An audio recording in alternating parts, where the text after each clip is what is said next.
இங்க ஒரு பொண்ணு அவ ஓனரோட ஒரு ஹோட்டல்ல டான்ஸ் ஆடி என்ஜாய் பண்ணிட்டு இருக்கிறப்ப சடனா அவளுக்கு பின்னாடி ஒரு பயங்கரமான பெரிய மான்ஸ்டர் ஸ்னேக் வந்து நிக்குது. ஆனா அவளுக்கு பின்னாடி மான்ஸ்டர் நிக்கிற விஷயம் அவளுக்கு தெரிஞ்சிருக்காது. அதை பார்த்ததும் அந்த ஓனர் பயங்கர ஷாக்ல உறைஞ்சி போய் நிக்கிறாரு. அவரால் வாயை திறந்து நாம சாக போறோம்னு சொல்ல கூட முடியல. தன்னோட டான்ஸ்ல தான் முதலாளி மயங்கிட்டாருன்னு நினைச்சு அந்த பொண்ணு இன்னும் ஆர்வமா ஆட ஆரம்பிக்கிறா. திடீர்னு அந்த மான்ஸ்டர் அவளை அப்படியே விழுங்கிட்டு அந்த ஓனர் பக்கத்துல வந்து நிக்குது. ஷாக்ல அவரு மூச்சை பிடிச்சிட்டு அசையாம நின்னதை பார்த்துட்டு அந்த மான்ஸ்டர் இது ஆல்ரெடி இறந்தவன் போலன்னு நினைச்சிட்டு அங்க இருந்து போயிருது.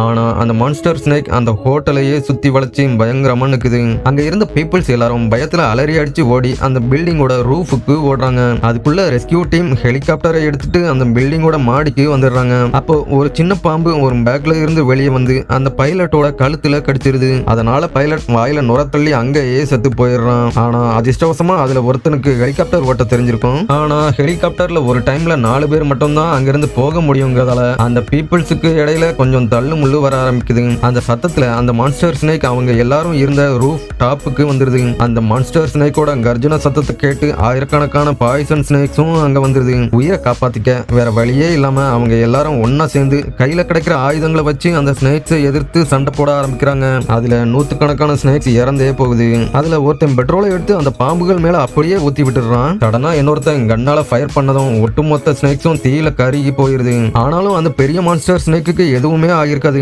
ஃபயரை பார்த்ததும் ஆக்ரோஷமான அந்த மான்ஸ்டர் ஸ்னேக் அவங்கள சில பேரை அப்படியே விழுங்க போறதை பார்த்து அங்க இருந்தவங்க பயத்துல அலற ஆரம்பிக்கிறாங்க. அப்போ ஒருத்தன் மட்டும் வேகமா ஓடி போயிட்டு அங்க இருந்த மக்கள் எல்லாரையும் காப்பாத்துறதுக்காக ஹெலிகாப்டரை எடுத்துட்டு போய் அதோட வாயிலேயே கொண்டு மோத விடுறான். ஹெலிகாப்டர் மோதினதும் அந்த மான்ஸ்டரோட தலை அப்படியே வெடிச்சு சதறிடுது.